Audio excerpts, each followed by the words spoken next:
Hello there, and welcome to the How to Market Your Horse Business podcast. I'm so glad you're joining me here today.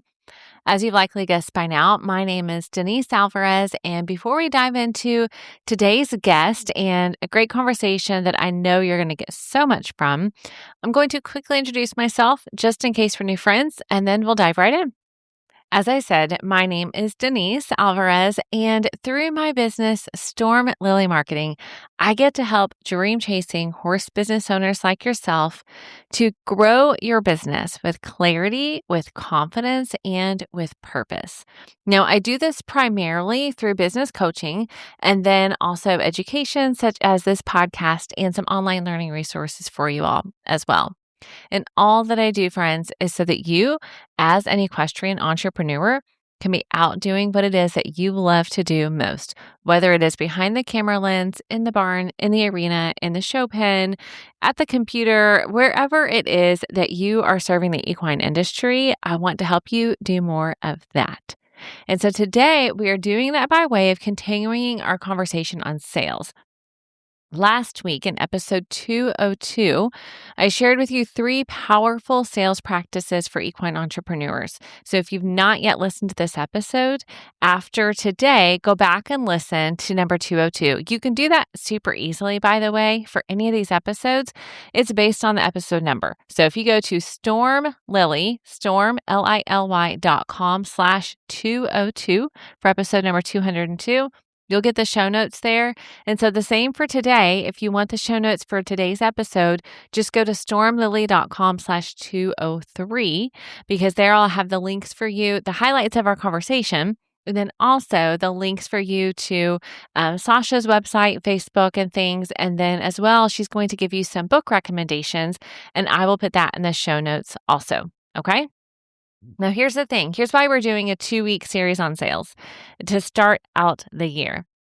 Because I know for many of you, you have told me, you know you need to sell. You're a business, right? You need to make money. You need to make a profit. That requires selling.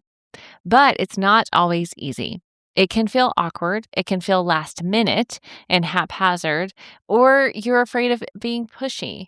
Or here's something else, and we're going to dive into this deeper in a future episode, this idea that when you are selling as an entrepreneur, you are personally and emotionally invested in the products and services. And so that means when somebody says no, you take it personally. And therefore, you're afraid to ask because you don't want to get your feelings hurt. Or you don't want to experience that a little bit of crushing when someone says, no, it's not for them. And so then you don't sell. Or maybe you don't want to be that person who's flooding social media with desperate promotions, and so you say nothing. All of these things, you guys, are wrapped up in making sure we have a great understanding of what sales is and a great understanding of how you can do it in a way that fits you, fits your business, and especially fits your audience and the people that you are selling to. And that's exactly why I can't wait for you guys to meet today's guest, Sausha Davis. Now, I'm going to quickly tell you some things about her, of why I invited her onto the podcast, and then we're going to jump into the conversation, okay? With nearly 2 decades of experience in sales across both corporate and entrepreneurial settings, Sausha is a powerhouse when it comes to simplifying and strengthening the way business owners sell. She has a dual lens approach. She coaches solo entrepreneurs aiming for 6- and 7-figure growth. She also consults for multi-million-dollar companies on their sales team performance and closing calls and conversion strategies because of her previous corporate background. She's able to speak to both so well. She is going to talk to you a bit today about psychology-based sales techniques, going to give you some real-world sales concepts for equine business owners. And then, of course, like I always ask my guests, I've had her share some of the lessons she's learned as she's built her business. So she's going to share those with you also. All right. So let's dive in. Here is my conversation with Sausha Davis. Sausha, thank you so much for joining me here today on the podcast. I am so grateful for your gift of time and can't wait to learn more about you and learn from you. Yes, I'm very excited to be here. Thanks for having me.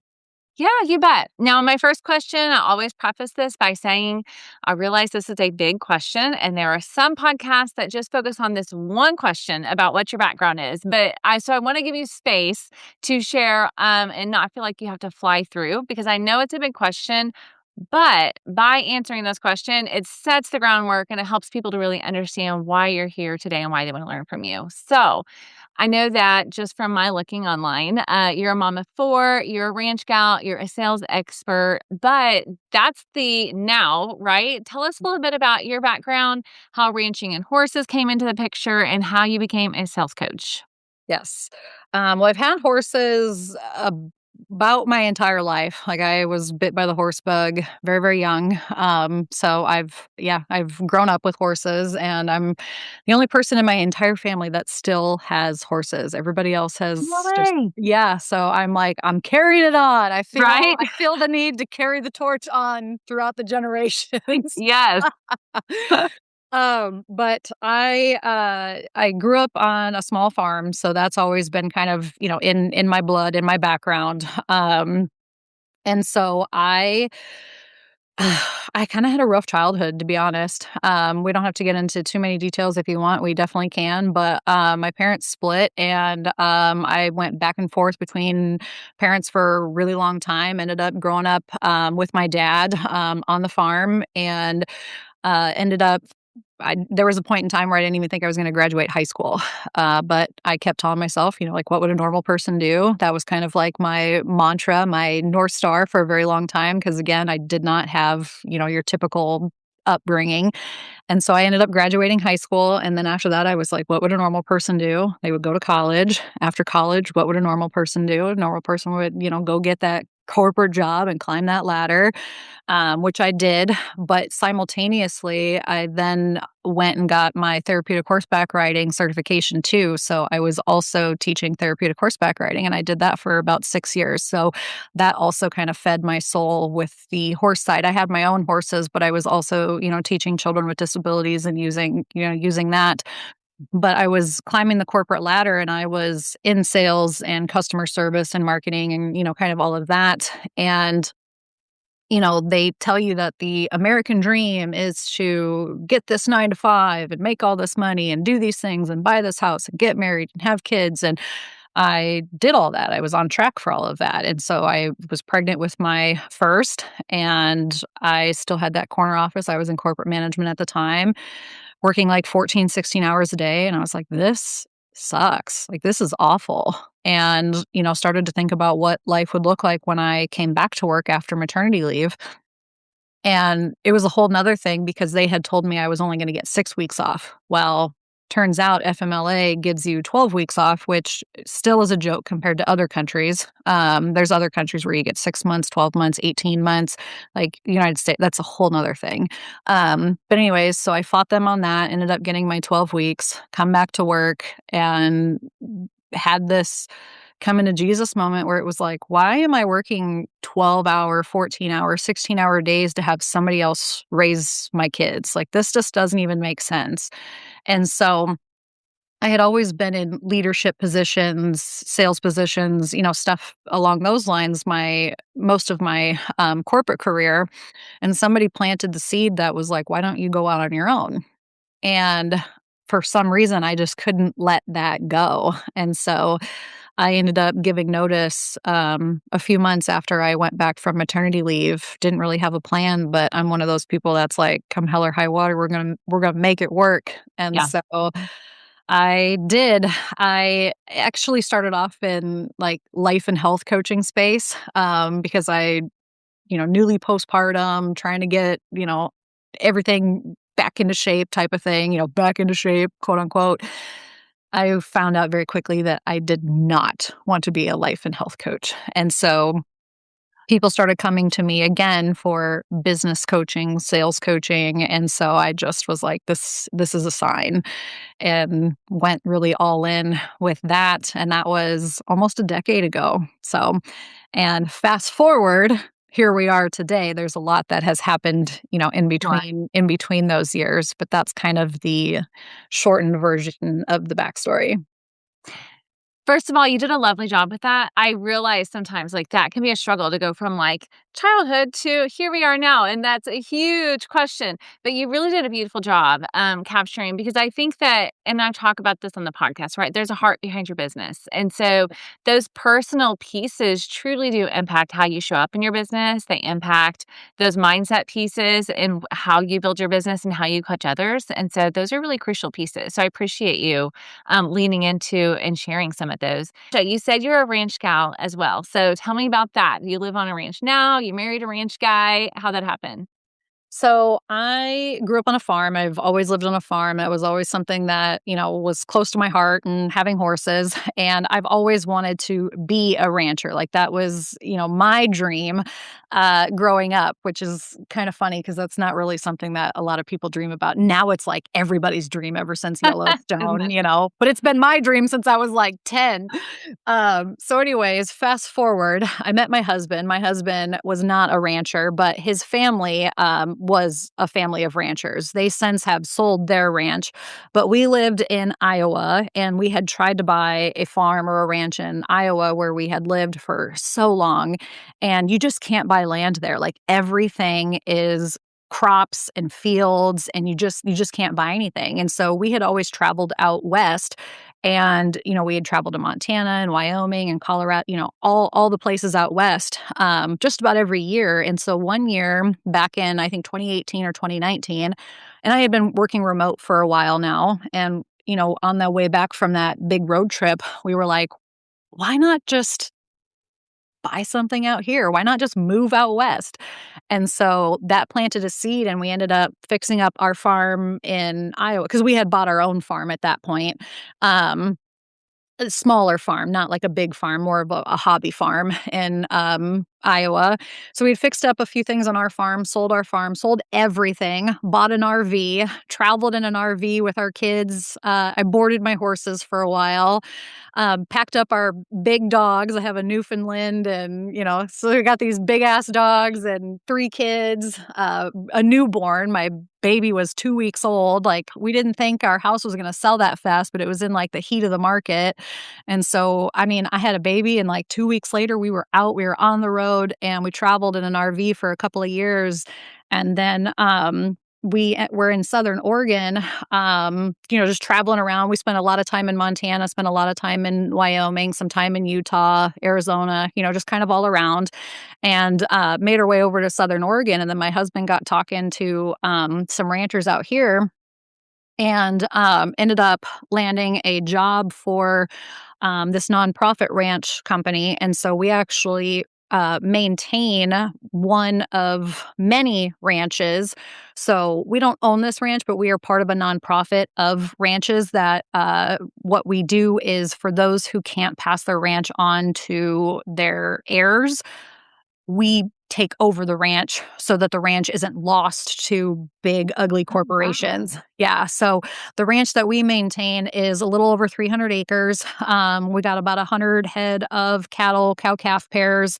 And then I have my horses here. We have chickens, ducks, and all the things. And so then we do direct to consumer beef. And then we also have a farm stand at one of the other locations. And then we have thousands of acres of hay that we do too. So that's been our like day-to-day job on for like the past 4 or 5 years now. So that's what our day-to-day ranch life is.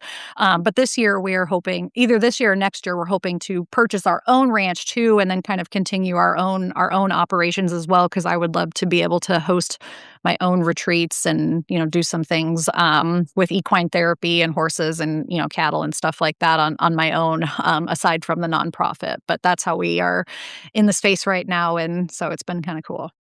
Oh my gosh, what a unique journey to get there Yes. too. Like, I love that. That's you were talking about not being risk adverse, so I can see I that. know. It took my husband quite a bit to get on board because he is very much like that emerald personality, like has to take a long time to, sit with decisions. But, eventually he came on board, and, but yeah, he is very like black and white, analytical, wants, to know what's going on. And so, but he's always wanted to be a farmer and a rancher, and so he was really bummed when they sold, their family's ranch because that was what we were planning on buying, but they sold it before we even got the chance, and so it was like, what do you do? And so then this opportunity opened up, so it was kind of a blessing in disguise, and so it's just, it's all part of the journey, but he gets to do everything he loves to do, and, we kinda have an unlimited budget to be able to do it, so that's kinda nice too.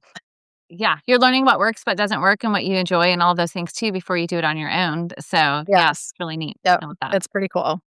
Now tell me, so right now your business is Sales Mama. So Yeah. tell me about that, how you kinda leaned into that, and what does that mean? Yes. So when I first started coaching, I just kind of went with Sausha Davis LLC, and I operated under that for quite some time. It was just regular coaching and consulting within, a business umbrella. But a handful of years ago, within the same week, I had experienced someone that I was working with that I was consulting for. I was, doing closing calls, doing some sales training and things like that because I have more of a consulting side for 7 and 8 figure companies. And then I do more of a coaching side for those that want to grow 6 and 7 figure businesses. So think more solo entrepreneur and then more large scale corporations with teams. So I kind of have 2 legs to the business. And so I was consulting for this one company and, was doing pretty well. But the person who was a man, was kind of fighting me on a few things. He was following this one guru online and really wanted me to do the things that this one guru was doing. But it was very old, outdated, masculine, pushy, bro mentality type of sales. And I am just not that type of salesperson. We can, get into what type of sales I do a little bit later on, but it is just not my methodology at all. And so I pushed back on him because I was making plenty of sales while he was also trying to make sales and not making very many sales at all. And I'm like, look at the data. Like, what I am doing is working. So we were kind of button heads and, in a nutshell, he, for lack of a better phrase, kind of made me feel like an idiot, kind of called me an idiot. And so I was like, peace out. This is no longer aligned. I'm leaving. And so, I felt really defeated. Like, is my way stupid? So I was kind of in my head about it, but I was also really angry. And so then I was like, well, I'm going to go find a woman sales professional that's going to help me, grow this business. I'm going to find a woman sales mentor. And so I started looking for a woman sales mentor. And so I found this woman, who was supposed to be like feminine sales. That was like the brand. I'm not going to name names. But Mhm. so I started, looking down, a few rabbit holes there, got on a call with this person, and her words to me were, you won't be successful because you have a family and you prioritize your family over your business. No And way. so I like could not believe the things that she had said. And I mean, there was more words that were exchanged, but I was so mad that on that call that, like, I almost started crying. You ever get so mad that you're just, Yeah, like, your face heats up and you're, like, yeah, wanting to cry? And I'm not a crier, and yeah. that's not like a badge of honor thing. Like, I grew up with my Sure. dad, and Yeah, so it's every just not a time normal dance. yeah, Yeah. like, every time I tried to cry, my dad was like, "Rub some dirt on it," so I've just learned to, like, be tough, so it's just, Mhm. like, ingrained in me, but I got so mad that I thought I was gonna start crying on that call, and I wanted to be like, you know what I mean, to that woman, and so I get off that call, and I am just raging. I'm like, within the same week, I've had a man tell me that I'm stupid, and I've Mhm. had, basically tell me I'm stupid. He didn't Right. actually outright tell Sure. me I'm stupid, but Mhm. made me feel stupid. Yeah. Yeah. And then I had a woman tell me that I'm not gonna be successful because I'm prioritizing my family. So I was like, screw everybody. I am going to help every woman, every mom be successful based on the way that I am training people, the way that I'm teaching people Yeah. out of spite just to prove these people wrong. And so I know Mhm. that's not the proper way to build a business, but Sales Mama became Sales Mama out of spite because me as a sales professional butting up against this, like I've been in sales for dang near 20 years. And for me to butt up against this, I can't even believe Mhm. what, people that have just been starting out 1 year, 2 year, 3 year, 5 year, like I can't imagine what type of things that they're putting up with, and what type of things they're being pressured into. If Right. I'm getting this and I know the industry, so then I was like, enough is enough. If you can't find the change, be the change. And that's where Sales Mama was born. Okay. All right. See, I knew there was a powerful story behind that. Oh, yes. Yeah. It is a business built out of spite. I'm a lot less spiteful a few years in, but Well, this I would say, because I've done some homework on you, right? Like, yes, it maybe started out of spite, but like I said, the heart is very clear too. And even yes. like I said, listen to some of what you've already been teaching to get to know you before meeting you today. And so the heart is very clear too, that it's like fellow moms, right? So Sales Mama Yeah. is clear about that. But also what I love is like, don't let someone else's lack of ability to see what's possible keep you from chasing after what you know is possible, right? So, like other people's vision, they couldn't see what you could see, but Yes. you're helping women. Specifically, obviously, I have male listeners, so please stay tuned because this sales applies to all. But the heart Oh, of it your does. business, Absolutely. right, is helping women in that, and so I love that. Totally stand with that. So yeah, go ahead.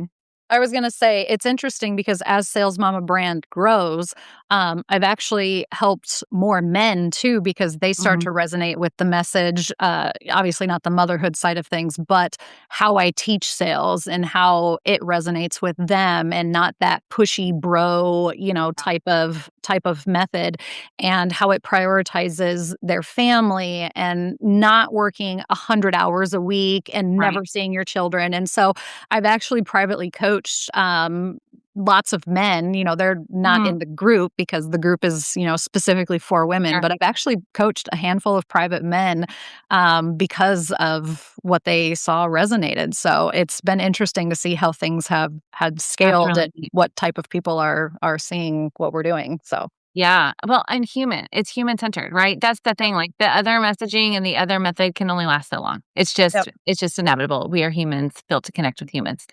And yet, of course, as we're building businesses, 100% there's going to be challenges along yep. the way.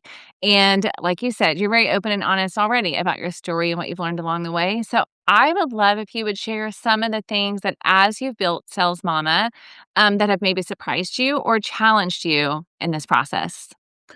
Oh man, there has been so many, and I try to be as vocal as I can, because I feel like one of the things that I was put here on this earth is to share the behind the scenes. I feel like there's not enough people sharing the true process. They're only sharing the highlight reel or the success Mhm. story, and they're not sharing the grit and the consistency that it takes to get that thing. And I mean, I remember hitting my first 10K month, and this happened, just about a year into my business. And I was hustling, but I was like, I'm going to do it. I'm going to hit that first 10K month. But as quickly as I made it, it left. And, there's all these people that want to hit, and that was probably about 8 years ago. And there's all these people who want to hit this, 10K month, like it's like this pillar of success. But what I find is if you don't fix your money mindset and your money habits now, you will just put yourself right back into that paycheck to paycheck mentality, no matter how much money you Mhm. make. Because I've seen it at the 10K level, the 20K level, the 30K, and so on and so forth. And so that's one big lesson that I learned in the very beginning is, fix your habits before you get to that level that you desire. It's just like, if you're going to show up to a marathon, you don't just show up to the marathon and, hope to run 26 miles. I mean, I'm kind of that crazy person and probably would, but you want to make sure that you're showing up and running at least a mile before you go and do the big thing. And so it's the same thing with your money habits. It's like get your money together and understand money before you expect $10,000 to just stay around. And so that's one thing that I think is a big lesson. And so many people have anxiety and worry about money. And so we do a lot of money mindset stuff. When I work with folks because they're like afraid of money or they think money is the root of all evil and have all of these negative beliefs around money. And so I say, if money was your friend, do you think that money would actually want to hang around you? And most of them are like, no. I'm like, well, how do you think it's going to stick around if you hate it and dislike it and think it's evil? Like, it's a tool. That's all it is. And so I kind of joke around and say, replace money with bananas and you're a lot less attached to it, And so we kind of joke around and do that type of stuff. But then fast forwarding, that's one of the first lessons, the 10K month, and it just went poof, gone. So I really had to work on my money mindset like 2 years in. That was a big lesson. And then more recently with Sales Mama, I have a team. And so I hired in the very first stages, people who you kind of go to your immediate circle to hire people in the beginning. And that, as you can imagine, did not work out well. And I should have trusted my gut on this, because I kind of knew that it wasn't going to work out well, but I needed to hire quickly and scale quickly because things were kind of like taking off. So I was like, shit, I need people now. And so I hired some people just because they were available, not necessarily because of their skill. And it bit me in the ass. And I also hired a couple of friends, and that was a big mistake because the Sausha that I am today is vastly different than the Sausha that I was 20 years ago. And they still picture me as the Sausha 20 years ago. And so they can't see me as Sausha now. So they don't see me as the leader. They don't see me as the CEO. They don't take me seriously. And so in some of the team meetings, they would joke around and say stupid shit from when we were in high school. And I'm like, inappropriate, like not the time and place. Like they thought that this was like a side gig. I'm like, this is a full-time thing. Like we have actual employees. Like this is a company. This is not appropriate. And so I had to, make some hard decisions and let some people go. And that's something that I think a lot of people don't do is they avoid the uncomfortable conversations for the sake of, comfort on the other person's behalf. But what they're actually doing is slowing down their own progress, their own dreams, their own support for what? The other person's comfort. So, they'll put their own self, back by avoiding that conversation. And so anytime that I know I need to do something, as uncomfortable as it is, I just call it out. If it's in a sales call, if something is weird, I'm like, I'm getting weird vibes. Or if, I'm having a team meeting and something's weird, I'm like, something's off. What is off? So I just try to call out the awkward. Or if something is, needs to happen, I try to do the thing that needs to happen as quickly as possible. The whole concept of eat the frog so that I can go about my day without wasting any more time or energy. Tell me, Sausha, is that something that came naturally to you or that you've trained yourself to do? Like, is that just your natural bent or is it something that you've had to train yourself to do? Both. So I'm naturally kind of a risk taker. So I am kind of like an adrenaline junkie. I always kind of have been. That was actually a really toxic habit for me as a child. As an adolescent, I should say. It led to a lot of like binge drinking and drugs and, a lot of stupid things that landed me in jail, believe it or not. So I could have been on a very different path, we'll say. It's actually, I'm very fortunate to be alive.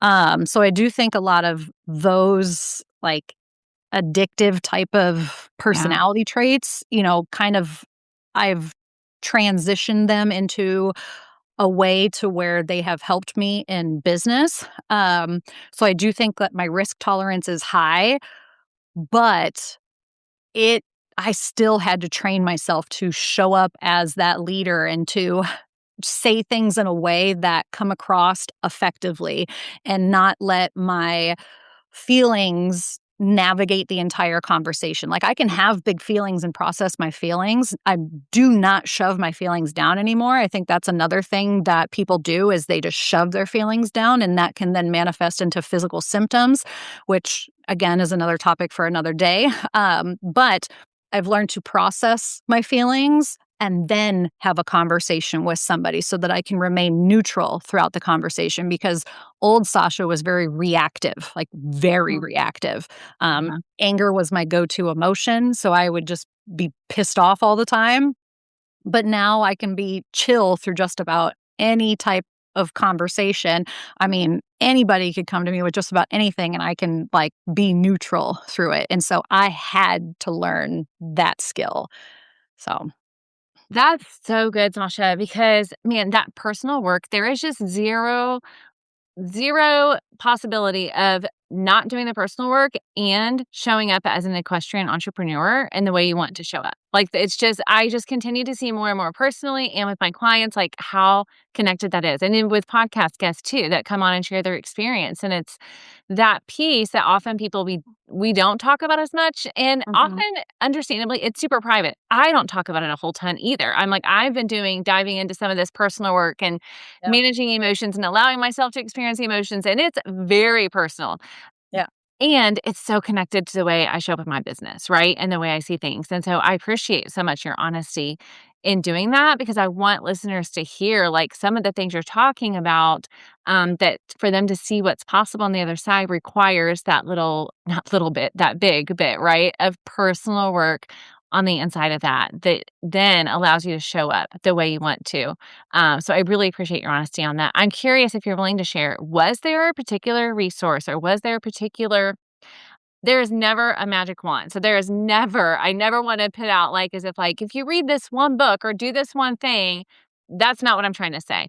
But I also love sharing resources. So was there a particular resource, or item or person or habit that helped you in that process?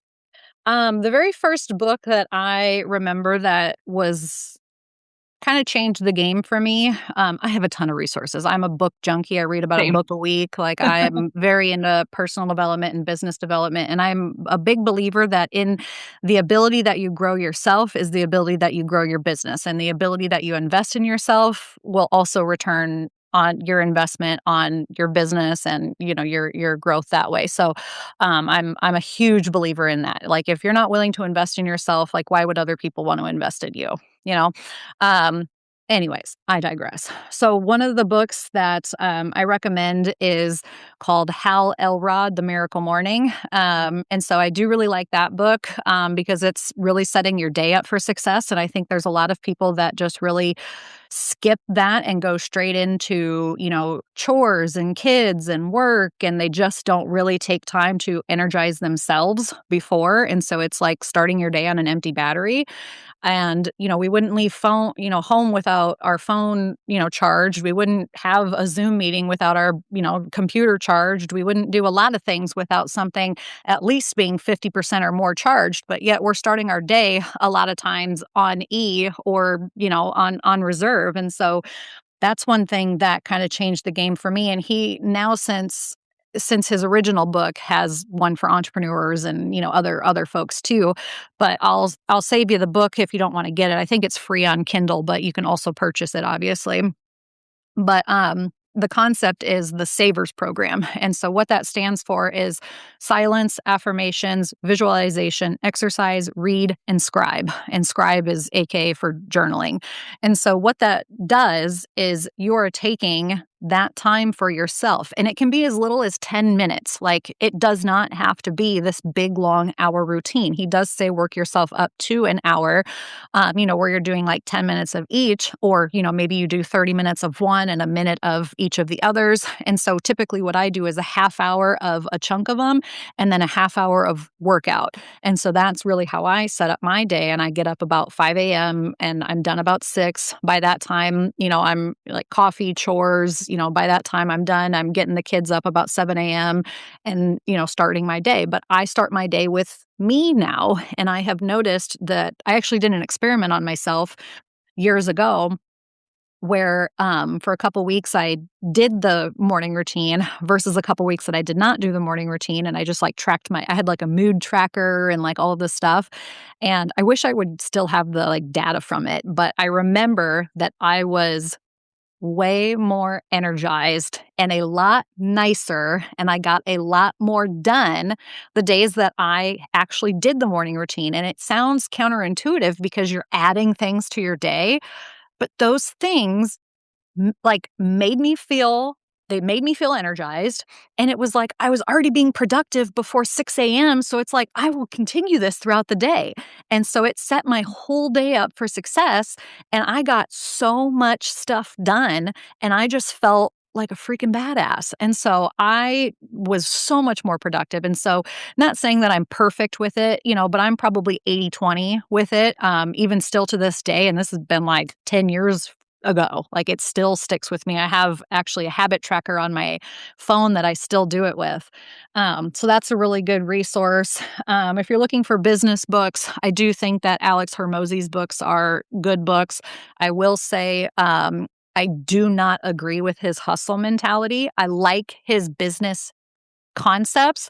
I do not like his philosophy of just work more. So I do think there are some things that can be shifted there, but overall, I do think that he's got some good business books. And then in terms of like mindset books, there is what is it called? Oh, The Big Leap, I think it's called. I Jay like Hendricks. Yes, that one's a Mhm. good one. And then if you're looking for this might be kind of hippie woo woo, but I do like these books. They also kind of changed my mindset on like what we're focusing on. But they're law of attraction books and they're Abraham Hicks.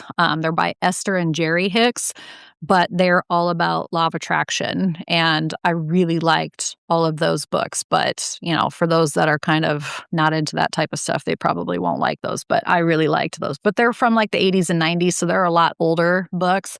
But I did really like a lot of those. I binged Abraham Hicks for many years. Okay. All right. Well, for those listening, I'll find all of those and put them in the show notes so they can easily find. I appreciate you sharing those. It's Yeah. always so good to see what others have found helpful in that process. Okay, I have just a couple more questions for you, Sasha. Yeah. Specifically, you have such great insight, obviously, when it comes to sales. So I'm combining what typically is a question I ask my guests about lessons learned with your expertise. So, my audience is equestrian entrepreneurs, very much solopreneurs. They may have a team, but they are still the founder and they are wearing many, many hats, right? So, sales 100% is something that I hear a lot of people struggle with. And so I'm so excited you're here to lean into that. So, for those listening, if you are having coffee, which I'm sure you have virtual coffee with a ton of entrepreneurs, so you're talking to them, horse business or not. So, if you know something horse business related, you're welcome to share that. But most of what you have is probably just principles that apply to all. What are 3 to 5 specific things you would share with that equestrian entrepreneur who is struggling with sales? What are some insights Yes. you would give them? So, oh man, there's so many things that I would share specifically with equine entrepreneurs, but a couple of things that I would say just in general, and then I'll get into equine specific. But a couple things in general are learning who specifically you are talking to. So, one of the things that I teach within my school is different personality types based on your buyer personality. So, a lot of times people will know what their ideal client is, their ICP, ideal client profile, or what their niche is. Like a lot of people will know that, but they don't know necessarily how to speak to people. They don't know how to have a sales conversation in a way that pertains to that particular person. And so, what I teach is a personality type of sales. And so it's actually based similarly on the GEMS methodology by Danny Johnson. So you can also look that up. That's a really good resource. It's, similar to like the DISC test or, there's all kinds of different personality tests. So I've kind of combined everything that I have learned from personality tests. I've actually, traditionally trained in psychology. That's what I went to school for. So fascinated by the brain. And so I've kind of continued that into my sales. And so I call it kind of sales psychology. But what we do is figure out what type of buyer personality you are connecting with. And so there's really 4 main types. And so there's a Ruby, who is really like your bold, direct, get down to business. What's the ROI? What's the results? There's an Emerald, who is facts, data driven. They want the statistics. There's a Pearl, who's very heart led. A lot of horse people tend to be pearls. And they want to know, like, how is it going to benefit others? You know, they're the save the whales, save the animals, save the babies. You know, that's how is it going to affect my family, my community? They're thinking about others, not so much themselves. And then there's the Sapphire. The Sapphire is very high energy. They want to know, you know, who else is going to be there? What's the big vision? Is this going to be fun? Is this going to be exciting? And they get bored very quickly. And so figuring out who you're talking to, and then that way you can emphasize what benefits based on what you're selling. So let's say that you're selling a clinic and it's a 2-day clinic. And you're speaking to somebody who is, you know, maybe a Pearl. And so they're a little bit more soft spoken and, you know, they're a little bit more heart led. You're going to want to focus on how this is going to benefit their horse and how they're going to get maybe some one-on-one time and how this is going to be something that's going to be a big connection piece for them and their horse. And that's going to be your selling point for them. Now, if you're going to be focused on a Sapphire, you're going to be like, this is going to be so much fun. You're going to meet this clinician. Like, this clinician is world renowned. Like, you're going to meet lots of other people. Think about what other people are going to be there. You're going to learn this. You're going to learn this. And so you're going to focus on those types of things. And that's going to be really how you're going to sell based on their personality types. And you can also change up your marketing. So think of sales is what happens in private. So think of one-on-one conversations. So one-to-one, meaning one-to-one in email, one-to-one in direct message, one-on-one on phone calls, one-on-one in person. That's really what a sale is. Whereas marketing is one-to-many. So one-to-many meaning, you know, social media is, you know, the biggest place, networking events, speaking events, podcasting, like anything that's one-to-many is going to be your marketing. And so when you're speaking to marketing, you can also kind of tweak how you are speaking based on how you are as your gem and who you want to attract as your ideal client or as your ideal buyer profile. So I think knowing that or learning about that could be very helpful. Also making sure that even if you are an equestrian business, start thinking about digital products that you can offer, freebies that you can offer, things that will help you really create reoccurring revenue. So what we call it is MRR, monthly reoccurring revenue. I think a lot of equine businesses are very much still in the outdated world where it's like, we're doing cash for a lesson, you know, or, you know, a handshake and a trailer, you know, like something like that. And things are shifting and it's up to us to change the standard of how things are done. And so how we do that is these simple shifts, making sure that you actually have a website. I can't tell you how many equestrian business owners I've talked to that are like, here's my website, and they send me a Facebook link. I'm like, that is not a website. Like, that is not a website. It's $10 to have a website, and AI can build it for you in less than 5 minutes. There is no excuse for you not to have a website. So you need a website, you need a lead magnet, you need a newsletter, you need to inform people of what is happening at your barn or your clinic or your training, like whatever it is that you're offering. Keep people in the loop because you need to build a movement, you need to build a community, you need to build a brand. Like, that's where things are going, is brand movements. And so if you don't have that, you will be left behind. And I'm not saying that to be mean. I'm saying that to be honest, because if you want to survive in 2026 and going forward, you need to have a brand and you need to have a community behind it, or you're just going to be somebody who got left behind in 2025. So those are a few things that I have noticed, and that's more specific to the equine community. And one last thing is for those who are give lessons. One thing that I would recommend is starting a monthly membership for those lessons and having specific dates and times and having, you know, this is the day and times that you can show up and this is the monthly fee. And, you know, there's no cancellation for this, or there's one makeup for this, and getting out of this like canceling at the last minute type of stuff, because what ends up happening is people will cancel at last minute and then you don't get paid. Like, that doesn't happen at the doctor's office. That doesn't happen at the chiropractor's office. That doesn't happen at any other sporting event. So why are you letting it happen for you? So I think if we change the standards, we can also start to really change the game and how we show up in, equine businesses.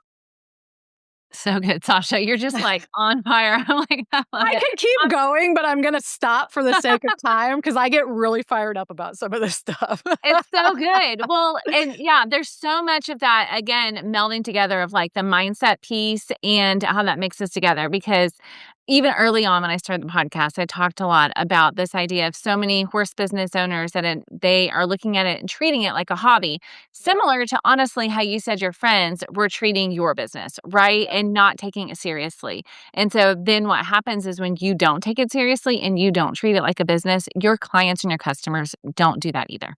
And so what you said happens, whether it is online programs or in-person programs, when you aren't treating it like a business, neither are your clients and your customers, and it's hurting you long term. So yeah, those pieces are so very important. Now, I'm going to talk where you talked about a separation of sales and marketing. That's so interesting how you define that. I love to hear that. So, for those listening who are saying, I have a mixture. So, I have like an online program where I am selling myself to many at one time, and I'm still struggling to sell. How do you approach that? You still call that sales? And what advice would you give them in that? So I believe marketing is that one-to-many aspect, right? Like, we're attracting people to us. Like, that is what marketing is in my eyes. And yes, we can sell based on that one-to-many approach if you can really narrow your ideal client and exactly the wording down. But really, that process of a sale, that happens where one person is on a page, or that one person is in your DMs, or that one person is on your email, or and so that transaction is a one-to-one in any capacity. And so how we do that is, when they get to that page, is this page compelling enough to make me want to take action?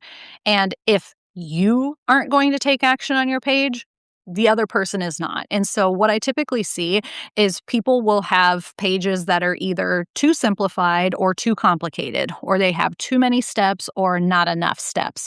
And so when I typically, work with somebody, I will say, show me your sales page. And so they'll show me their sales page, and it'll have, here's my checkout. And then it has no information on it. And so what I have to do in order to check out is actually look at two other pages before I check out. I'm like, why would you make somebody go through two other hoops to get to the checkout page if I just want to check out? Like, just make it simpler.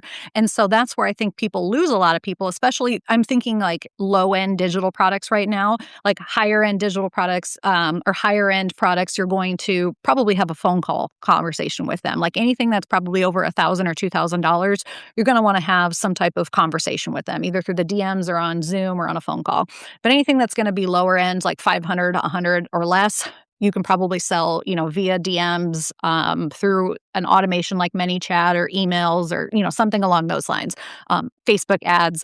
And so you want to make sure that you are removing as much resistance to the yes as possible. Okay. And so that's how I like to think of it. And so traditionally thinking, a lot of marketing individuals, and not saying you, but like marketing teams that I have worked with in the past, they're like, oh, let's add in all of these steps.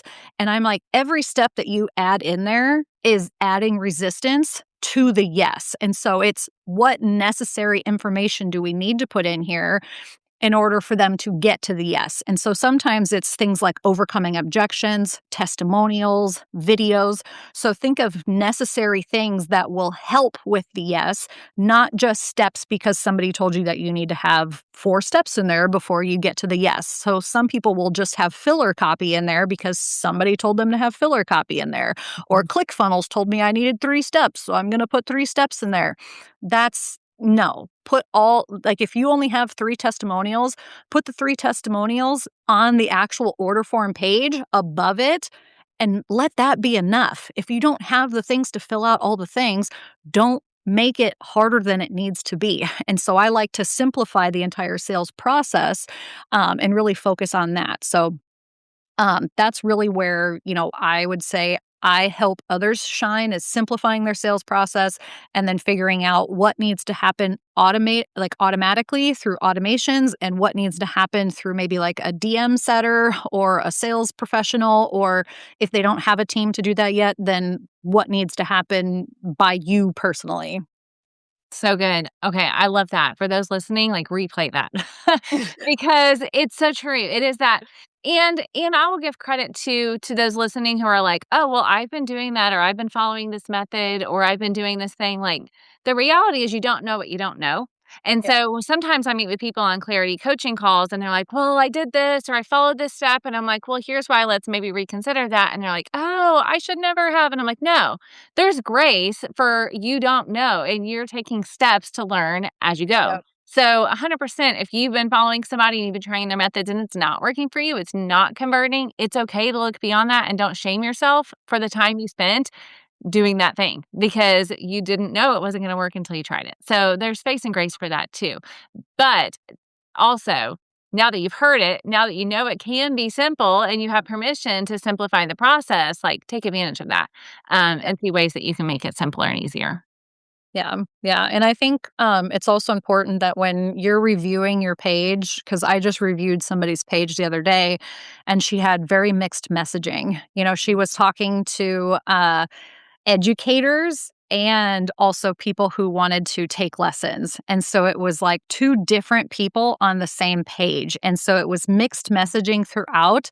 And anytime that there is confusion, there will never be a sale. There will never be a sale. So you have to make sure that it is so blatantly clear that a kindergartner could read through this, a first grader could read through this and understand what the next step was and who it was for. And so you hear people say that, like, oh, put it at a fifth grade reading level. The reason for that is put your copy at a fifth grade reading level. And one of the reasons for that is because most people are skimming through things. And so if you have something that you want to put emphasis on, what I have also seen success in is bolding certain things or highlighting certain things or putting emphasis on, whatever you want them to see, you make sure that they see. And I think that can be helpful too. But you need to make it like very blatantly obvious what the thing that you want is because people don't have a lot of time. You got like 5 to 7 seconds to convince them that your thing is the thing that they want and need. Yeah. So good, Sasha. Okay, I'm so grateful. I know there's so many good golden nuggets here. So my last question to you is for the final. Like, what's the one thing, if you're saying those that are listening, I really want to make sure they walk away understanding this about sales when it comes to their equine business, what would it be? One thing that I want them to take away from this, I will say 2 things. One is learning sales personalities and role playing that as much as possible and not being afraid of sales. Sales is not slimy, sales is a service. And when you can start thinking about it that way, you are solving people's problems. That is all a sale is. Somebody has a problem, you have a solution. That act is a sale by you solving their problem. So I want you to focus on that and really learn the personalities and role play as much as you can. The next thing that I want to leave you with is I read this quote once and it has really stuck with me. And it was, if you were 30 failures away from your big success, how quickly would you fail? And so I think when we look at failures that way and think of everything that we do as a fail forward, think of it as just part of the process. And so when you get a hateful comment, when something doesn't go as planned, when a launch fails, when you don't get as many signups, when your email falls flat, just think of that as, all right, that was checking one of the failures off. Now I'm one closer to my success. So failure is just part of the process. It is a rite, a rite of passage. A rite of passage. I love that. Okay, quickly, role playing. For those that are listening, go, what do you mean by role playing? How does that work? What are you suggesting for them? Role playing is when you practice a sales script, and there is tons of them out there. I have lots of them, but there are tons of them out there. Even just a basic one, and I'll run you through what a basic one is. It is connecting with them and authority. So connection and authority, basically figuring out something about them. So building rapport and then telling them how the conversation is going to go. So, hey, we're here. We're going to talk about this at the end. If it feels like a good fit, we're going to move forward. Okay. And then figuring out what their current situation is. So getting clarity on their current situation. So what are they struggling with? Figuring out what their goals are. What have been their biggest challenges with hitting those goals? What else have they tried? And then going into what your offer is and if it would be a good step. So that's really how a script goes. Again, keep it simple. There's going to be scripts out there that are like 15 pages long. You don't need a 15-page long script. That's going to be the basis of any script. And so you can modify that to fit whatever your product or service is. It works for just about anything, but there's tons of them out there. Even have ChatGPT, use what I just said, plug it into ChatGPT with your product or service, have it add in some extra questions. And so I want you to practice these questions in the mirror with yourself every day for 5 minutes so that when you get on a phone call or when you're talking to somebody in person, you know what questions to ask and in what order so that the conversation naturally flows to you then offering a product or service so that it's not just this clunky conversation. The conversation builds upon itself so that it's natural for you to then offer your product or service. And so you can also role play with other professionals, colleagues, friends, family. A lot of times I don't do that with friends and family, but, other professionals a lot of times. But if you don't have anybody, just practicing in the mirror 5 minutes a day, will be huge. It's every day you practice and then show up for the big game. It'll just roll off your tongue. And then if you can practice objection handling too, look on YouTube for objection handling, tell ChatGPT to give you, 30 objections to your script and your products or service. And a lot of times you'll get time, money, energy. This won't work for me. What happens if I fail? There's probably others that you've heard, and figure out ways to handle those objections. Practice them until you know them off. Just rattle them off, and your sales will go way through the roof. I promise you.